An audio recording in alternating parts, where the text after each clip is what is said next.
তো আমি যেটা নিয়ে এখন ডিসকাশন করবো সেটা হচ্ছে কোশ্চেন নাম্বার 27, যেটা এখানে লাস্ট শেষের দিকে গিয়ে আমার কিন্তু লাস্ট ভিডিওতে এটা সম্পূর্ণ নিয়ে আমি ডিসকাশন করতে পারিনি। তো ব্যাপারটা যেহেতু 27 নম্বর কোশ্চেন যেটা আছে সেটা হলো যে প্রদত্ত যৌগগুলির মধ্যে এসএনটি বিক্রিয়ার সক্রিয়তা বৃদ্ধির ক্রমশালী সাজাতে বলেছে এবং কারণ উল্লেখ করতে বলেছে যে CH3 CF3 যৌগগুলো, অর্থাৎ কী কী যৌগ আছে এখানটায় সেটা এখানে উল্লেখ করতে, সেগুলোকে আমরা লিখে নেব। তো এখানে যেগুলো আছে সেটা হচ্ছে যে CH3F, তারপর হচ্ছে CH3I, আমি সাজিয়ে লিখবো CH3F, CH3Cl, তারপর হচ্ছে CH3Br আর CH3I। আমি আমার মতো করে সাজিয়ে লিখেছি। এবার এক্ষেত্রে আমাদেরকে বুঝতে হবে যে SN2 বিক্রিয়া সক্রিয়তা কিসের ডিপেন্ড করে। মাথায় রাখতে হবে যে SN2 বিক্রিয়ার আগে কিন্তু মানে লিভিং গ্রুপ, এখানে যতগুলো লিভিং গ্রুপ আছে, লিভিং গ্রুপ যেগুলো আছে সেগুলো হচ্ছে ফ্লোরিন। যতগুলো লিভিং গ্রুপ আছে এখানেতে তারা হলো প্রথম যৌগটার মধ্যে ফ্লোরিন, সেকেন্ডটার মধ্যে হচ্ছে ক্লোরিন, থার্ডটা হচ্ছে ব্রোমিন, আর হচ্ছে আয়োডিন। এবার যেহেতু পাথওয়েটা আমাকে বলেই দিয়েছে যে SN2 পাথওয়ে যদি হয় তাহলে সেক্ষেত্রে মাথায় রাখতে হবে যে আমাদের লিভিং গ্রুপ কিন্তু আগে নিজেই স্বাধীনভাবে বেরিয়ে যাবে না, বিকজ আমরা জানি যে SN2 পাথওয়েতে কী হয়, নিউক্লিওফাইল এসে ব্যাক সাইড দিয়ে অ্যাটাক করে এবং ফ্রন্ট সাইড দিয়ে আমাদের কী আছে লিভিং গ্রুপটা লিভ করে যায়, অর্থাৎ অ্যাট এ টাইম অ্যাটাকিং হয়, অ্যাট এ টাইম হচ্ছে লিভিং গ্রুপ বেরিয়ে যায়। তাহলে এই যে লিভিং গ্রুপ যেটা বেরোচ্ছে সেই লিভিং গ্রুপটা কতটা ইজিলি বেরোতে পারবে সেটার উপর ডিপেন্ড করবে যে SN2 বিক্রিয়ার কতটা তাড়াতাড়ি হবে। যে ক্ষেত্রে লিভিং গ্রুপ যত তাড়াতাড়ি বেরোবে সেক্ষেত্রে SN2 বিক্রিয়ার বেগ তত বাড়বে। অর্থাৎ SN2 বিক্রিয়া ডিপেন্ড করছে কি লিভিং গ্রুপের সাবস্ট্রেট ত্যাগ করার প্রবাবিলিটির উপরে। আবার লিভিং গ্রুপের সাবস্ট্রেট ত্যাগ করতে গেলে পরে ওদের বন্ড স্ট্রেংথ একটা বড় ফ্যাক্টর, অর্থাৎ যে বন্ড স্ট্রেংথ যত কম সেই বন্ড কিন্তু তত সহজে ভাঙবে এবং তত সহজে লিভিং গ্রুপ কিন্তু সিস্টেম থেকে বেরিয়ে যাবে। তবে প্রদত্ত ক্ষেত্রে এখানে কী আছে দেখো, এখানে আছে যে ফ্লোরিন, ক্লোরিন, ব্রোমিন, আয়রন, এর সবগুলো জাস্ট পার্থক্যটা হচ্ছে এই জায়গাগুলোতে। লিভিং গ্রুপ হিসেবে আছে ফ্লোরিন, ক্লোরিন, ব্রোমিন, আয়রন। এবার আমরা জানি যে সাইজের বিচারে আয়রনের সাইজ সবচেয়ে বড়, তারপর হচ্ছে ব্রোমিন, তারপরে ক্লোরিন এবং সবথেকে ছোটো হচ্ছে ফ্লোরিন। তার মানে কী আছে, ফ্লোরিনের সঙ্গে কার্বনের বন্ডিংয়ের স্ট্রেংথ সবচেয়ে বেশি, অর্থাৎ এখানে বন্ড স্ট্রেংথ সবচেয়ে বেশি এবং সবচেয়ে কম হচ্ছে এই জায়গায়, যার ফলস্বরূপ কী হচ্ছে এখানকার বন্ড সবচেয়ে তাড়াতাড়ি ভাঙবে এবং একটা নিউক্লিওফাইলের পক্ষে সম্ভব হবে যে এই আয়রনকে অতি সহজে বের করে দেওয়া। এবং যার ফলে কী হচ্ছে SN2 বিক্রিয়ার হিসাবে যদি আমরা বিচার করতে যাই তাহলে সেক্ষেত্রে আমরা বলতেই পারি যে এই CH3I বিক্রিয়ার হার সবচেয়ে বেশি হবে SN2 পাথওয়েতে। তারপরে আসবে হচ্ছে CH3Br, তারপরে আসবে হলো CH3Cl, তারপরে আসবে হচ্ছে CH3F। ঠিক আছে, এইভাবে এটি হবে ওর SN2 পাথওয়ের এক্সপ্লেনেশন। SN2 পাথওয়েটা কীভাবে কাজ করে, মানে সক্রিয়তা বৃদ্ধির ক্রম কী হবে সেই ক্রমটা হচ্ছে এটা। এরপরে যে কোশ্চেনটা আছে সেই কোশ্চেনটা হলো যে প্রদত্ত যৌগগুলি SN2 বিক্রিয়ার সক্রিয়তা বৃদ্ধির ক্রমশালী সাজাও এবং কারণ উল্লেখ করো। ঠিক আছে, যৌগগুলো যেগুলো বলে দিয়েছে সেগুলো একটু ভালো করে লক্ষ্য করবো। যৌগগুলো আছে হচ্ছে CH2Br, CH3CH2Br। আমি যৌগগুলোকে একটু লিখবো। এখানে আছে দেখো CH3.CH2.CH2Br, CH3CH2Br। যৌগগুলোকে খুব ভালো করে যদি লক্ষ্য করা যায় তাহলে দেখতে হবে আমাদের এখানে যেহেতু SN2 কথা বলেছে তাহলে আমাকে দেখতে হবে যে লিভিং গ্রুপকে বেয়ার করতে যে কার্বনটা আছে সেই কার্বনটার ক্ষেত্রে স্টেরিক হিন্ড্রেন্স কোনো ফ্যাক্টর হচ্ছে কিনা। প্রদত্ত ক্ষেত্রে প্রথম যৌগটার ক্ষেত্রে এটা হচ্ছে আমাদের সেই কার্বন, যে কার্বনটার আমরা ফোকাস আপ করবো। দ্বিতীয়টার ক্ষেত্রে এই কার্বনটার উপর ফোকাস আপ করবো। তৃতীয়টার ক্ষেত্রে আমরা এই কার্বনটার উপর ফোকাস আপ করবো। চতুর্থটার ক্ষেত্রে এই কার্বনটার উপর ফোকাস আপ করবো। তো প্রথম ক্ষেত্রে যেটা প্রথম ক্ষেত্রে কী হচ্ছে দেখো, এই কার্বনটার সঙ্গে যুক্ত আছে হচ্ছে এই গ্রুপটা। ঠিক আছে, আচ্ছা। দ্বিতীয় ক্ষেত্রে যুক্ত আছে হচ্ছে এই CH3 গ্রুপটা। তৃতীয় ক্ষেত্রে যুক্ত আছে এই গ্রুপটা এবং চতুর্থ ক্ষেত্রে যুক্ত আছে হচ্ছে এই গ্রুপটা। স্পষ্টতই স্টেরিক ফ্যাক্টর যদি গল্প হয় তাহলে সেক্ষেত্রে আমার এখানে বলতে হবে যে প্রথম যৌগে লিভিং গ্রুপ বহনকারী যে কার্বনটা আছে, ঠিক আছে, লিভিং গ্রুপ বহনকারী যে কার্বনটা আছে সেই কার্বনটার সঙ্গে একটা গ্রুপ যুক্ত আছে যেটা হচ্ছে CH2CH2, আর একটা পরের যে যৌগটা আছে সেখানে যে লিভিং গ্রুপ বহনকারী কার্বনটা আছে তার সঙ্গে যুক্ত আছে CH3। এই যে সংযুক্ত বা প্রতিস্থাপিত যে গ্রুপগুলো আছে, প্রতিস্থাপিত যে গ্রুপগুলো থাকবে সেগুলোকে যদি আমরা ওদের স্টেরিক ফ্যাক্টরের উপরে বেস করে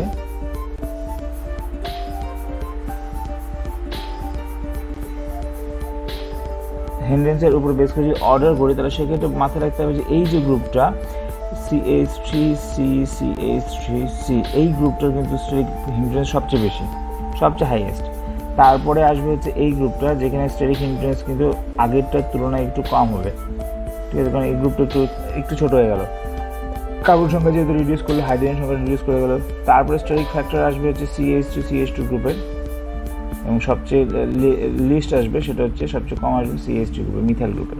তো এটা হচ্ছে অর্ডার। সুতরাং এই অর্ডারকে যদি আমরা ফলো করি তাহলে SN2 পাথওয়েতে এই মানে যৌগতে যেখানে এটা স্টেরিক ফ্যাক্টর হিসেবে কাজ করছে সেই যৌগতে বিক্রিয়ার হার সবচেয়ে কম হবে, অর্থাৎ এই ক্ষেত্রে বিক্রিয়ার হার সবচেয়ে কম, ঠিক আছে। আমরা যদি নাম্বারিং করি এটা 1 2 3, 3 নম্বর যৌগ, 4 নম্বর যৌগ, তাহলে সেই সুবাদে আমরা বলতে পারি যে 3 নম্বর যৌগের ক্ষেত্রে বিক্রিয়ার হার সবচেয়ে কম হবে।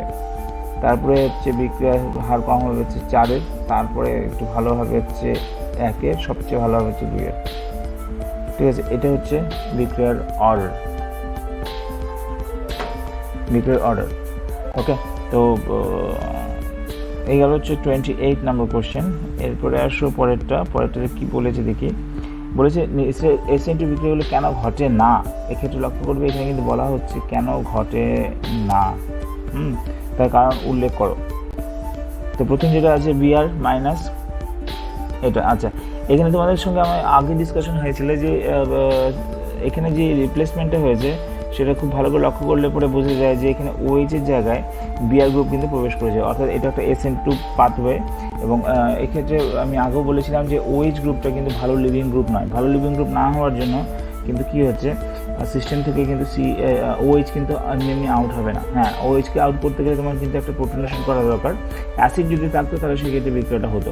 দ্বিতীয় বিক্রিয়ার ক্ষেত্রে আসো, দ্বিতীয়টার ক্ষেত্রে যেটা হচ্ছে সেটা হলো যে Cl মাইনাস এখানে কি করেছে, এই টোটাল গ্রুপকে অপসারিত করেছে, ঠিক আছে। এবার লিভিং গ্রুপ হিসেবে OCH3 গ্রুপ কিন্তু সেই আগের OH এর মতো কিন্তু ভালো লিভিং গ্রুপ নয়, ঠিক আছে। এই কথাটা একটু মাথায় রাখতে হবে যে অক্সিজেনের সঙ্গে কার্বনের যে বন্ডিংটা হয় না, সেই বন্ডিং স্ট্রেংথটা কিন্তু মারাত্মক জোরালো হয়, যার ফলে অক্সিজেনের সঙ্গে হাইড্রোজেন যুক্ত OH group good living group হয় না। অক্সিজেনের সঙ্গে CH3 গ্রুপ যুক্ত এই গ্রুপটাও কিন্তু গুড লিভিং গ্রুপ হিসেবে আচরণ করে না, অর্থাৎ যখনই অক্সিজেন যুক্ত থাকবে তখন তাকে লিভিং গ্রুপে যদি তোমাকে কনভার্ট করতে হয় বা প্রোটনেশন একান্তই প্রয়োজন। তো দ্বিতীয় ক্ষেত্রেও কিন্তু এখানে কী হয়েছে দেখো, OCH3 আছে, অর্থাৎ তুমি যদি এই জায়গাটা CH3 কথা বিবেচনা না করে এই জায়গাটা তুমি যদি ভাবো হাইড্রোজেন, লাইক ধরো এই জায়গাটা CH3 না হয় এই জায়গাটা যদি তোমার হাইড্রোজেন হতো, এটা আর উপরেরটা কিন্তু এক। সো আমার আলটিমেটলি বন্ড ব্রেক করতে হচ্ছে কিন্তু এই C আর অক্সিজেনের মধ্যেই। এখানে যেরকম C আর অক্সিজেনের বন্ড ব্রেকিং হচ্ছিল না, এখানে কিন্তু C আর অক্সিজেনের মধ্যে বন্ড ব্রেকিং মানে প্রসেসটা অত ইজি হবে না। তো কাজেই কী হচ্ছে, এক্ষেত্রে মাথায় রাখতে হবে যে OCH3 কিন্তু গুড লিভিং গ্রুপ নয়, তো যার ফলে এই রিয়াকশনটাও কিন্তু আমাদেরকে দেবে না, ঠিক আছে। এরপরে আসো পরেরটার ক্ষেত্রে আসো PHS মাইনাস। এবার এক্ষেত্রে যেটা ঘটছে দেখো সেটা হলো যে আমাকে কি করতে হচ্ছে, এইখানকার যে ব্রোমিনটা আছে, যে ব্রোমিনটা কিনা ডাবল বন্ডের কার্বনের সঙ্গে যুক্ত, সেই ব্রোমিনটাকে রিপ্লেস করতে হচ্ছে SPH দ্বারা, ঠিক আছে, এই নিউক্লিওফাইলটাকে দ্বারা, এই নিউক্লিওফাইলটা দ্বারা কিন্তু প্রতিস্থাপিত হচ্ছে। তো কাজেই কি হলো যে এটা কিন্তু এত সহজে প্রতিস্থাপিত হবে না, বিকজ এই যে লিভিং গ্রুপটা আছে সেটা কিন্তু ডাবল বন্ডের কার্বনের সঙ্গে যুক্ত আছে, অর্থাৎ যার তড়িৎ বেশি এবং যে বন্ড যেটা গঠন করছে এই বন্ড স্ট্রেংথ কিন্তু অনেক হাই, যার ফলস্বরূপ কি শুধু তাই নয়, এক্ষেত্রে কিন্তু একটা ঘটনাও ঘটে, সেটা হচ্ছে রিজোনেন্স। এখানে কিন্তু রিজোনেন্স হতে পারে। কীরকমভাবে রিজোনেন্সটা ঘটে দেখো, ব্রোমিনের উপরে যে লোন পেয়ারটা আছে সেই লোন পেয়ারটা প্রদানের মাধ্যমে কিন্তু এক্ষেত্রে একটা রিজোনেন্স গঠিত হতে পারে। হ্যাঁ, তো এরকম দুটো ক্যানোনিক্যাল গঠন এখানে কিন্তু পাওয়া যায়। এই দুটো ক্যানোনিক্যাল গঠন কিন্তু এই ক্ষেত্রে পাওয়া যাচ্ছে। হ্যাঁ, তো এই দুটো ক্যানোনিক্যাল গঠন যদি পাওয়া যায় তার মানে বোঝা যাচ্ছে এর মধ্যে রিজোন্যান্স আছে। যদি রিজোন্যান্স থাকে তার মানে কী হবে, এই যে CBr বন্ধন যেটা, এই বন্ধন কিন্তু দৃঢ়তা অনেক গুণ বৃদ্ধি পাবে বিকজ অফ রিজোন্যান্স। এই রিজোন্যান্সের জন্য এই বন্ধন দৃঢ়তা কিন্তু অনেকটা বৃদ্ধি পাবে, এবং সেই কারণে কি হচ্ছে, এ কিন্তু রাসায়নিকভাবে সক্রিয় হবে না। এই যৌগটা কিন্তু আমাদের রাসায়নিকভাবে সক্রিয় হবে না। ঠিক আছে, আচ্ছা, এই গেল আমাদের 29। এরপর আসে 30। জোড়গুলির কাইরাল এবং অ্যাকাইরাল অণুটিকে শনাক্ত করো এবং কারণ উল্লেখ করো। আচ্ছা, কাইরাল এবং অ্যাকাইরাল, কাইরাল কার্বন সম্পর্কে একটু তথ্য দিয়ে দিই তোমাদেরকে। কাইরাল মানে হচ্ছে যে কাইরাল কার্বন কোনটা? কাইরাল কার্বন হলো সেটা যে কার্বনের মধ্যে দেখা যাবে, দেখো বেসিক্যালি কার্বনের যোজ্যতা কত? কার্বনের যোজ্যতা হচ্ছে 4। কার্বনের যোজ্যতা হচ্ছে 4, 1 2 3 4। ঠিক আছে, এটা হচ্ছে কার্বনের যোজ্যতা। এবার এই যোজ্যতাগুলো যখন কার্বনের কি হচ্ছে আলাদা আলাদা গ্রুপ বা পরমাণু দ্বারা যখন এগুলো প্রতিস্থাপিত থাকবে, তখন এই কার্বনটাকে আমরা বলবো হচ্ছে কাইরাল কার্বন। ঠিক আছে, এটা হচ্ছে কাইরাল কার্বন। ওকে, তো কাইরাল কার্বন, কাইরালের কন্ডিশনটাই হচ্ছে যে একটা কার্বন কাইরাল কিনা সেটা আমাকে যদি বুঝতে হয়, তাহলে সেটা কি করতে হবে, ওই কার্বনটার সাপেক্ষে যে প্রতিস্থাপকগুলো আছে সেই প্রতিস্থাপকগুলো কি সব কি একই না আলাদা? ঠিক আছে, যদি একই হয় তাহলে সেটা কিন্তু অ্যাকাইরাল সিস্টেম, আর যদি আলাদা আলাদা হয় তাহলে সেটা হচ্ছে কাইরাল সিস্টেম। ঠিক আছে, বা সেই কার্বনটা হচ্ছে কাইরাল কার্বন। তো আমাদের প্রথম যে যৌগটা আছে সেই যৌগটা হলো এই যৌগটা। ঠিক আছে, এই যৌগটাতে তো আমরা যদি ভালো করে লক্ষ্য করি তাহলে দেখবে যে প্রথম যে কার্বনটা, সেই প্রথম কার্বনটার ক্ষেত্রে কি হচ্ছে, সেই প্রথম কার্বনটার ক্ষেত্রে এই হচ্ছে কার্বনটা, সেই কার্বনটার ক্ষেত্রে দেখো কার্বনের সঙ্গে 3টে হাইড্রোজেন যুক্ত আছে, অর্থাৎ এই কার্বনটার মধ্যে 3টে হাইড্রোজেন, অর্থাৎ এই যে ডি যে জায়গাটা বলেছিলাম, এই জায়গাটা ডিতে একটা হাইড্রোজেন হবে, এটা একটা হাইড্রোজেন হবে, এটা একটা হাইড্রোজেন হবে, তাহলে কি হবে, এখানে 3টে হাইড্রোজেন যুক্ত, তাহলে কি করে কাইরাল হবে? ও কিন্তু কাইরাল হচ্ছে না। ঠিক আছে, ও কিন্তু কাইরাল হচ্ছে না, এখানে একটা হাইড্রোজেন। আমার কন্ডিশন ছিল 3টেকে আলাদা হতে হবে, কারণ এই কার্বনটা কিন্তু কি হচ্ছে, কাইরাল নয়। ঠিক আছে, বাকি অন্যান্য কার্বনগুলোর ক্ষেত্রেও আসো, আমি এটার ক্ষেত্রেও আসো, এটাও কিন্তু একই ঘটনা। এটা কিন্তু 2টো হাইড্রোজেন যুক্ত, তার মানে এখানে 2টো হাইড্রোজেন যুক্ত আছে, কারণ এই দুটো এটা একই হয়ে গেল। আবার 4টার মধ্যে বলেছি 4টে আলাদা হতে হবে, ঠিক এখানেও তাই। এই কার্বনটার ক্ষেত্রেও কিন্তু কাইরাল নয়। এবং আলটিমেটলি এই কার্বনটার ক্ষেত্রে আসো, এটার সঙ্গে যুক্ত আছে একটা বড় CH3 গ্রুপ, এটার সঙ্গে যুক্ত আছে টোটাল এই গ্রুপটা কার্বনটার সঙ্গে, এই কার্বনটার সঙ্গে যুক্ত আছে একটা ব্রোমিন, এবং আলটিমেটলি আছে কিন্তু একটা হাইড্রোজেন। ঠিক আছে, তার মানে কি হচ্ছে, এই কার্বনটার ক্ষেত্রে আমার 3টে আলাদা আলাদা গ্রুপ আছে। একটাতে আছে যে CH2CH3, একটাতে আছে হচ্ছে ব্রোমিন, একটাতে আছে হচ্ছে CH3, একটাতে আছে হচ্ছে হাইড্রোজেন। এই হচ্ছে 3টে আমাদের কিন্তু কি হচ্ছে আলাদা আলাদা কিন্তু মানে যৌগ আছে, যার জন্য এই কার্বনটাকে কিন্তু আমরা কাইরাল কার্বন বলতে পারবো। এটা হচ্ছে কাইরাল কার্বন। সুতরাং প্রদত্ত ক্ষেত্রে আমাদের এখানে যেটা কাইরাল কার্বনকে মার্কিং করবো সেটা হচ্ছে এই কার্বনটার উপর মার্কিং হবে, এবং আমরা পরীক্ষার খাতার মধ্যে কীভাবে মার্কিং করবো যদি বলা হয়, তাহলে এটার উপরে একটা স্টার মার্ক দিয়ে দিতে হবে তোমাকে। এটা হচ্ছে কাইরাল কার্বন। ঠিক আছে, আচ্ছা, দ্বিতীয় যৌগটার ক্ষেত্রে আসো। দ্বিতীয় যৌগটার ক্ষেত্রে আছে হলো CH3CH2 হোল ফর বিয়ার, অর্থাৎ CH3 তারপরে হচ্ছে 4খানা CH2, 1 2 3 4, তারপরে হচ্ছে বিয়ার। এবার লক্ষ্য করবে এখানে কিন্তু কোনো কার্বনই নেই। হ্যাঁ, এখানে কিন্তু কাইরাল কার্বন নেই। এবার ঘটনা হচ্ছে যে কাইরাল কার্বন থাকলে পরে কি সে কাইরাল সিস্টেম টোটালটা? ইন জেনারেলি মাথায় রাখবে যে যদি এরকম হয় যে একটা সিস্টেমকে সিস্টেমে কাইরাল কার্বন আছে, তাহলে সেটাকে আমরা কাইরাল সিস্টেমই বলবো। তো সেটা কিছু ব্যতিক্রম হতে পারে, ব্যতিক্রম যখনই আসবে আমরা তখনই সেটা তোমাকে বলে দেবো যে এই হচ্ছে ব্যতিক্রমটা। তো আমরা জেনারেলি কী করবো, আমরা জেনারেলি খুঁজবো যে কাইরাল সিস্টেম আছে কিনা। এবার এই দুটোর মধ্যে তোমাকে কম্পেয়ার করতে বলেছে, তাহলে কোনটা কাইরাল সিস্টেম কোনটা অ্যাকাইরাল সিস্টেম। এখানে লক্ষ্য করে এখানে কাইরাল কার্বন নেই, পরেরটাতে একদমই কাইরাল কার্বন নেই, কারণ এখানে লক্ষ্য করবে যে এখানে CH3 অর্থাৎ 3টে হাইড্রোজেন একসঙ্গে, এখানে CH2 কার্বনের সঙ্গে 2টো হাইড্রোজেন মানে একই হয়ে আছে সব, যার ফলে এখানে কোনো কাইরাল কার্বন নেই, যার ফলে এই সিস্টেমটাকে আমরা বলবো হচ্ছে কি অ্যাকাইরাল সিস্টেম। ঠিক আছে, পরের কোশ্চেনটাতে যাও। পরের কোশ্চেনটা দেখো, এটা কিন্তু একটা ত্রিমাত্রিক গঠন, এটা ত্রিমাত্রিক গঠন। এই গঠনটা নিয়ে একটু ডিসকাশন মনে হয় প্রয়োজন আছে। আমি ত্রিমাত্রিক গঠনটা আগে এঁকে নিচ্ছি। দেখো, তোমার 2 নম্বর যে যৌগটা আছে সেই যৌগটা আছে জিগজ্যাগ ফর্মুলা, 1 2 3 4। তোমাদেরকে আগে বলেছি এগুলো হচ্ছে জিগজ্যাগ ফর্মুলা। এই জিগজ্যাগ ফর্মুলাতে কি হচ্ছে, এখানে একটা কার্বন আছে, এখানে একটা কার্বন আছে, এখানে একটা কার্বন আছে, এখানে একটা কার্বন আছে, আর এখানে একটা কার্বন আছে। এই কার্বনগুলো যেটা ফিল আপ হয়ে আছে হাইড্রোজেন দ্বারা। ঠিক আছে, এবার এই কার্বনটার সঙ্গে কি আছে, ডট ডট ডট ডট করে একটা হাইড্রোজেন আছে দেওয়া আছে। ডট ডট ডটের কথা অর্থ হলো, সেটা হলো আমাদের যে এই যে খাতাটা পেজটা আছে না, পেজটারকে বলা হচ্ছে একটা প্লেন। এই যে যেটা এমনি নর্মাল লাইন, সেগুলো হচ্ছে এই প্লেনের উপরে আছে, অর্থাৎ এই কার্বন, এই কার্বন, এই কার্বন, এই কার্বন, এই কার্বন, সবগুলো কার্বনে এই প্লেনটার উপরে আছে। কিন্তু এই হাইড্রোজেনটা কী হয়ে গেছে, পিছন দিকে চলে গেছে। ওকে, অর্থাৎ কোন পিছন দিকে, আমাদের যে খাতাটা আছে সেই খাতাটা পিছন দিকে। আর এখানে যেটা ডার্ক লাইন, সেই ডার্ক লাইনটা চলে এসেছে আমাদের কোথায়, ডার্ক লাইনটা চলে আসছে আমাদের খাতার উপরের দিকে।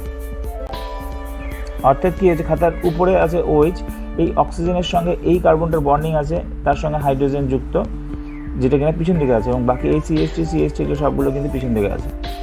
ঠিক আছে, এটা হচ্ছে একটা সিস্টেম। আরেকটা সিস্টেম দিয়েছে, লক্ষ্য করবা, 1 2 3 4।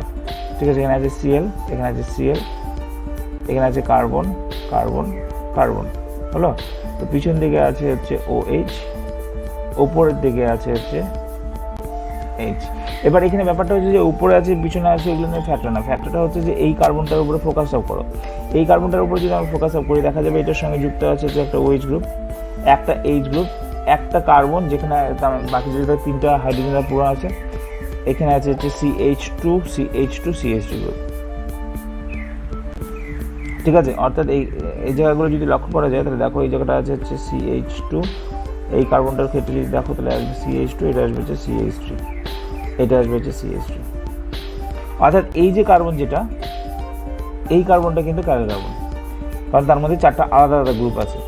ঠিক আছে, তার মানে এটা হচ্ছে কার্বন সিস্টেম। এবার এটার ক্ষেত্রে যদি আসো, আমরা যদি লক্ষ্য করি, এইখানটা আছে CH2, তাহলে এটা তো কার্বন হবেই না। এটা যদি আসো তাহলে এটাও কার্বন হবে না, কারণ H2 আছে। ঠিক আছে, এবার এই কার্বনটার জন্য যদি আসো, তাহলে সেক্ষেত্রে দেখো, লক্ষ্য করবে CH2Cl গ্রুপ এখানেও আছে, CH2Cl গ্রুপ এই পাশেও আছে। তার মানে কি আছে, এই কার্বনটার সঙ্গে সমান দুটো গ্রুপ কিন্তু যুক্ত আছে। তার মানে এটা হচ্ছে অ্যাকাইরাল সিস্টেম, অর্থাৎ এখানে প্রতিসাম্যতা আছে। ঠিক আছে, নাম্বার 3 নম্বর যে যৌগটা দেওয়া আছে সেটা একটু লক্ষ্য করবো। এবার 3 নম্বর যৌগটা যেটা দেওয়া,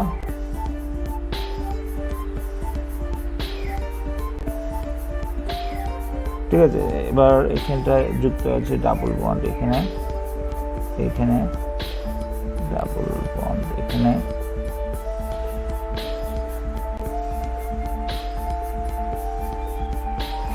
এখানে আছে একটা বন্ধন,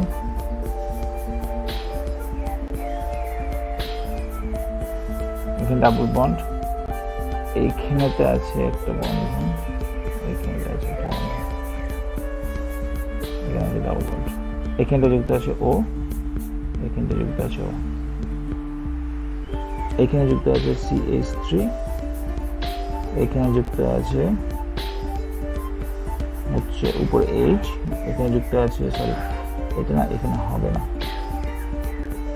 ঠিক আছে, এটা হবে না, এটাকে আর মুছে যাচ্ছে না, আমি এইভাবে রেখে দিচ্ছি। এখানে আছে H, এখানে আছে CH2, তোমরা ধরে নেবা যে এটা কিছু নেই। ওকে, দেখেন দুটো হাইড্রোজেন আছে, এই হিসেবে লিখে দিচ্ছি দিলাম। এবার আসলে এই দুটো যৌগের ক্ষেত্রে, এই দুটো যৌগের মধ্যে লক্ষ্য করবা, এই কার্বনটার ক্ষেত্রে কোনো গল্প হবে না, কারণ এই কার্বনটা সবগুলো 4টা যোজ্যতার মধ্যে 2টো যোজ্যতা অক্সিজেন দ্বারা পূর্ণ, এটাও ঠিক তাই, অক্সিজেন দ্বারা পূর্ণ। এইখানে যে এই কার্বনগুলো আছে, এইখানে আর এখানে, এইখানে আর এখানে, ঠিক একই রকমভাবে কি হচ্ছে, দুটো করে হাইড্রোজেন আছে। তার মানে এরা তো কাইরাল, এগুলো তো কাইরাল হওয়ার কোনো প্রশ্নই আসে না, কারণ CH2, এটাও CH2 যৌগ গ্রুপ। এবার এই গ্রুপটার ক্ষেত্রে আসো, এই গ্রুপটার ক্ষেত্রে বা এই কার্বনটার ক্ষেত্রে লক্ষ্য করে দেখবে যে এখানে এই কার্বনটার সঙ্গে যুক্ত আছে একটা হাইড্রোজেন, একটা CH2, একটা হচ্ছে CH2, আর একটা হচ্ছে CO, এই গ্রুপ, মানে 4টা আলাদা গ্রুপ আছে। তার মানে কি হচ্ছে, এটা কিন্তু কাইরাল কার্বন। আচ্ছা, এবার এটার জন্য যদি আসি আমরা, এই কার্বনটার জন্য, তাহলে সেক্ষেত্রে লক্ষ্য করবো এখানে একটা হাইড্রোজেন, একটা CH2, এখানে একটা CH2, এই পাশে একটা CH2। কাজেই এই কার্বনটার জন্য কিন্তু দুই পাশে কিন্তু একই রকম CH2 গ্রুপ থেকে যাচ্ছে, অর্থাৎ এটা কিন্তু তখন কাইরাল সিস্টেম হচ্ছে না, বা এই কার্বনটা কাইরাল হবে না, অর্থাৎ এটা হয়ে যাবে তখন কাইরাল সিস্টেম, এটা কিন্তু অ্যাকাইরাল সিস্টেম। ঠিক আছে, অর্থাৎ সেটা আমাদের দাঁড়াচ্ছে এটা হচ্ছে কাইরাল সিস্টেম। হ্যালো, এটা হচ্ছে কাইরাল সিস্টেম। ওকে, এই গেল হচ্ছে আমাদের কোয়েশ্চেন নাম্বার 2 and 3। এরপর আসবে কোয়েশ্চেন নাম্বার 4। কোয়েশ্চেন নাম্বার 4-এর ক্ষেত্রে যদি যাই, তো আমাদের যৌগগুলো কী কী আছে আগে আমি দেখে নেব। তো আমরা এখানে দেখে নিচ্ছি সরাসরি, এখানে আমরা যদি এটা দেখি CH3, এই কার্বনটা আসবে না, কার্বনটির মধ্যে এটা আসবে না, এই CH3 আসবে না, তাহলে স্পষ্টত এই জায়গাটা লক্ষ্য করো, এই কার্বনটার জন্য, পার্টিকুলারলি এই কার্বনটার জন্য যদি আমরা দেখি, তাহলে সেক্ষেত্রে একটা হাইড্রোজেন আছে, একটা COOH গ্রুপ আছে, একটা ব্রোমিন গ্রুপ আছে, একটা CH2 গ্রুপ আছে, সবগুলো আলাদা আলাদা, সেই জন্য এটা কিন্তু কাইরাল কার্বন। ওকে, এবার যদি এটার জন্য যাই আমরা, এই কার্বনটার জন্য যদি লক্ষ্য করো, তাহলে দেখবে যে এখানটা CH3 একটা আছে, CH2 দুটো আছে, অর্থাৎ একই রকম গ্রুপ কিন্তু এখানে দুটো চলে এসেছে। তো কাজে এক্ষেত্রে কিন্তু আমাদের এটা কিন্তু অ্যাকাইরাল হবে, অর্থাৎ এটা কাইরাল হবে, এটা কিন্তু অ্যাকাইরাল হবে। ঠিক আছে, এর মধ্যে কাইরালটি থাকবে না। ওকে, নেক্সট কোশ্চেনে যদি যাই, 31 নাম্বার বলছে যে নিচের বস্তুগুলোকে কাইরাল এবং অ্যাকাইরাল হিসেবে চিহ্নিত করো। তোমাদেরকে একটা স্পষ্ট যে কথা বলে রাখি, যে কাইরাল কোনটা, একটা সিস্টেম কাইরাল কিনা সেটা কি করে বুঝবো? একটা সিস্টেমের কাইরালিটি যদি চেক করতে হয়, তাহলে সেক্ষেত্রে মাথায় রাখবা যারা নন সিমেট্রিক, মানে যাদেরকে আমরা সমান দুটো ভাগে ভাগ করতে পারবো না, অর্থাৎ যদি ধরো কথার কথা বলছি, একটা সিস্টেম আছে এই কে কিন্তু আমরা সমান দুটো ভাগে ভাগ করতে পারছি, কারণ সেই মাঝখান থেকে তুমি ভাগ করা দুই পাশ কিন্তু একই রকম, অর্থাৎ একটা পোর্শন আরেকটা পোর্শন কিন্তু একদম এক্স্যাক্টলি একই রকম আসবে। এটা হচ্ছে নন কাইরাল সিস্টেম বা অ্যাকাইরাল সিস্টেম। ঠিক আছে, কিন্তু কাইরাল সিস্টেম একটা যদি ধরো কথার কথা বলছি আর কিন্তু তুমি সমান দুটো অংশ ভাগ করতে পারবে না, এটা হচ্ছে কাইরাল সিস্টেম। ঠিক আছে, মানে যেটা নন সিমেট্রিক, এটার মধ্যে কোনো সিমেট্রিক গল্পই নেই। ও অ্যাকাইরাল, এম অ্যাকাইরাল, কারণ কি একে আমি সমান দুটো ভাগ করতে পারছি। কিন্তু দেখো টি অ্যাকাইরাল, কিউ একে কিন্তু সমান দুটো ভাগ করা যাচ্ছে না। তো কাজেই এই ক্ষেত্রে মাথায় রাখতে হবে এইটা কিন্তু কাইরাল সিস্টেম। তার মানে তোমাকে বুঝতে হবে সিমেট্রিক কিনা, যদি নন সিমেট্রিক হয় তাহলে কাইরাল, আর যদি সিমেট্রিক হয় তাহলে হচ্ছে অ্যাকাইরাল। তো কাজেই এবার তুমি আসো, চেয়ারকে সমান দুটো ভাগে ভাগ করে দেয়। ঠিক আছে, যার জন্য এটা হচ্ছে কাইরাল। স্ক্রুকে সমান দুটো ভাগে ভাগ করা যায়, অ্যাকাইরাল। চামচ অ্যাকাইরাল।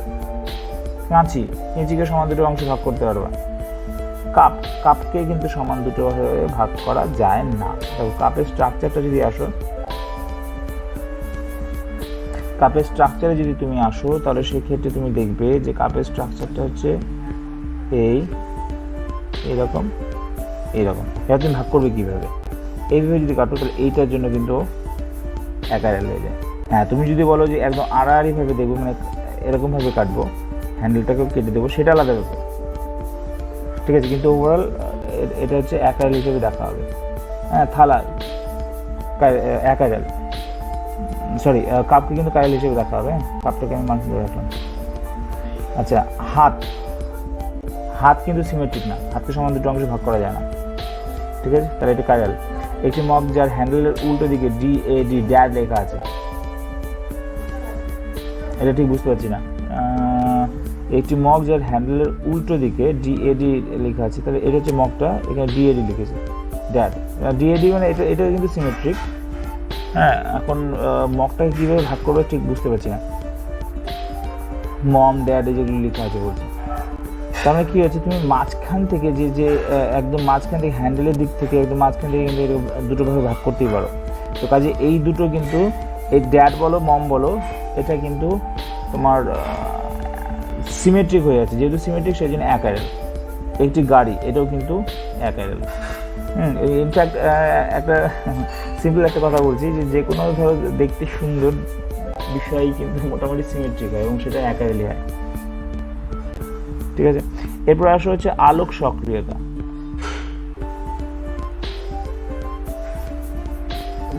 এরপরে যে কোশ্চেনটা আছে সেটা হচ্ছে আলোক সক্রিয়তা। প্রথম প্রয়োজনীয় এবং যথেষ্ট শর্ত কি, মাথায় রাখতে হবে যে আলোক সক্রিয়তা বিষয়টা কি। আলোক সক্রিয়তা বিষয়টা হচ্ছে যে আমরা সাধারণত জানি লাইট হচ্ছে ইলেকট্রোম্যাগনেটিক রেডিয়েশন, মানে যার মধ্যে ইলেকট্রিক ফিল্ড আর হচ্ছে ম্যাগনেটিক ফিল্ড কিন্তু আছে, এবং এই দুটো ফিল্ড কি হচ্ছে একজন আরেকজনের সাপেক্ষে একদম 90 ডিগ্রিতে অসিলেশন করে যাচ্ছে। অর্থাৎ এই বরাবর যদি ইলেকট্রিক ফিল্ড হয় তাহলে এই বরাবর ম্যাগনেটিক ফিল্ড কিন্তু কাজ করবে। তো আমরা কোনো টেকনিক্যালি আমরা যদি এই ইলেকট্রিক ফিল্ড এবং ম্যাগনেটিক ফিল্ডের মধ্যে কোনো একটা ফিল্ডকে যদি নষ্ট করি তাহলে আলো কিন্তু এরকমভাবে কিন্তু জাস্ট তরঙ্গায়িত হবে এবং সে ভাইব্রেট করতে করতে অ্যাপ্রোচ করবে। এই যে আলো যেটা পেলাম সেটাকে বলা হচ্ছে পোলারাইজড লাইট, ঠিক আছে। এই পোলারাইজড লাইটের কিন্তু একটা প্লেন আছে, যেই প্লেনের মধ্যে এই ভাইব্রেশনটা বা এই তরঙ্গটা কম্পিত হচ্ছে। এই প্লেনটাকে বলা হচ্ছে প্লেন অফ পোলারাইজড লাইট, ঠিক আছে।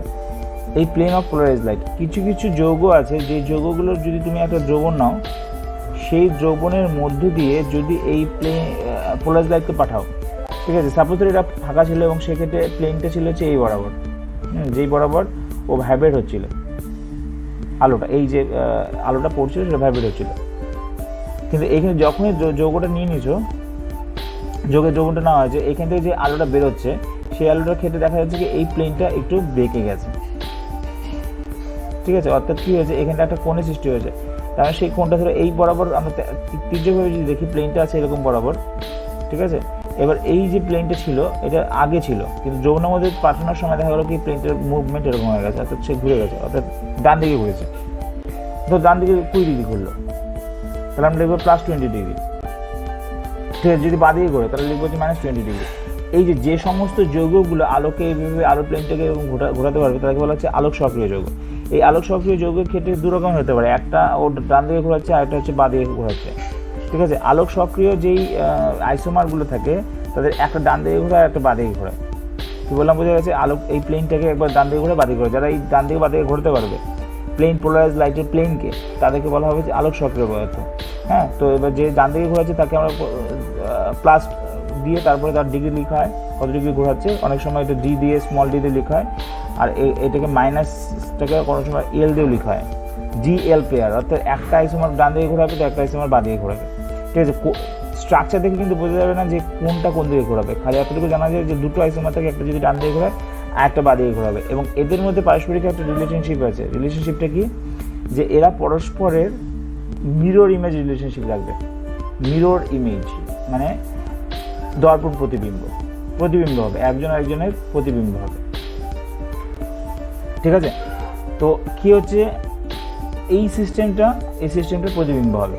একটা যদি ডি হয় একটা কিন্তু এল হবে। কোনটা ডি কোনটা এল আবার বলছি স্ট্রাকচার দেখে বোঝা মুশকিল, স্ট্রাকচার দেখে কিন্তু আমরা কোনো বুঝতে পারবো না।